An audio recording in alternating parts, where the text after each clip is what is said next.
Science कहती है तेरा दिमाग 90 दिन में बदल सकता है पूरा।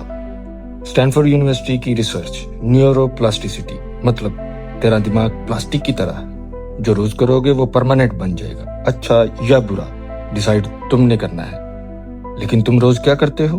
3 घंटे स्क्रॉल, 2 घंटे शिकायत, 1 घंटे बहाना। दिमाग ने भी यही सीख लिया। अब मैं नालायक हूं, अब वही बन गया है तू। लेकिन सुन, डोपामाइन का रूल पता है? छोटा काम कर, कंप्लीट कर, डोपामाइन हिट होगा, खुशी मिलेगी। रोज एक छोटी जीत, दिमाग की आदत, नई वायरिंग, 21 दिन लगातार, नई आदत, परमानेंट, 90 दिन में नया इंसान। आज से 90 दिन का चैलेंज, डे 1 to 21, रोज एक पेज पढ़ो, दिमाग को पैगाम मिलेगा, मैं सीखता हूँ वो सीखेगा। डे 61 to 90, रोज एक बंदे की हेल्प करो, दिमाग को पैगाम मिलेगा, मैं कीमती हूँ। 90 दिन बाद तुम खुद को पहचान नहीं पाओगे।